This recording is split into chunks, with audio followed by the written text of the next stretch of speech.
Welcome everyone, this is your host Abraham L. Jaguar, a professional game master. Today, I continue my review series featuring Tales of Argosa, Sword and Sorcery Adventure. If you haven't seen part 1 of my review series, featuring this Sword and Sorcery tabletop RPG that comes with solo rules, please check out the playlist in the description below. This time we are going to talk about character creation. It is a very simple process. You have 17 steps, but they are very easy to follow.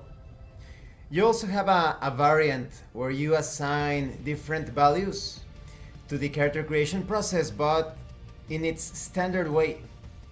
It is handled rather more leaning towards random generation. So first, you roll your race or species. I would say species, well, depends, because some of the creatures here are very different from each other. Then you determine your background. Perhaps you are a pickpocket and you get a bonus to dexterity. You start with sleight of hand and secret pocket. Maybe you are a messenger. You get a bonus to constitution and you have general lore. And horse, you start with a horse. Or maybe you are an alchemist's assistant. You get a bonus to intelligence and you start with arcane lore and the fire pot. Then you choose your class. When it comes to classes in this tabletop RPG, they are sword and sorcery based, but there is a certain science fantasy flair that is quite obvious in the case of some of them. Then you assign your luck. We will talk more about luck in a future part of this review series. You determine your initiative, your hit points, your death save, your skills, which are partly based on your class and partly rolled. You also determine your class abilities, your battle gear, your armor class, your attack bonus. You choose bonus languages. You determine your age. You can also be quite old if you wish. That is, you can roll either d20 plus 16 or d10 plus 60.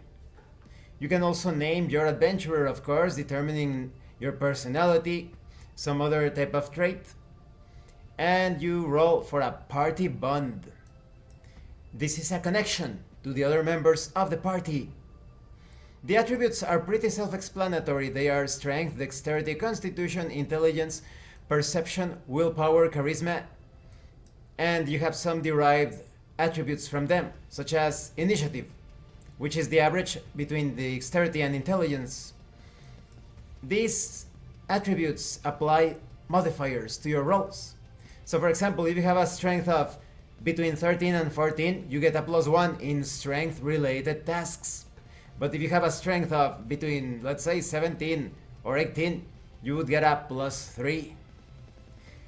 And this concludes this part of the review series. In the next part, we are going to talk about luck and the races.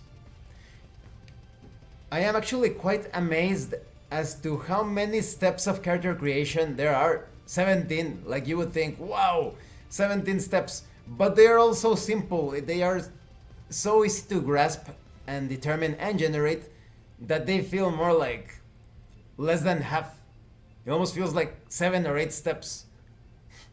That is great, especially for this tabletop RPG where perhaps you just want to create a character and start playing right away with the solo rules. This is perfect for a quick start type of session. Thank you for watching this part of the review series. Don't forget to leave a like, comment and subscribe. And thank you so much to those of you that are going the extra mile to support the channel. If anyone else wishes to further support the channel, consider joining as a member using the super thanks button. Take a look at the information in the description and in the pinned comment. This has been your host Abraham L. Jaguar, a professional game master. And remember, in tabletop role-playing games, you are not having a conversation about your characters. You are experiencing the game world as your characters. Once again, thank you, and see you later.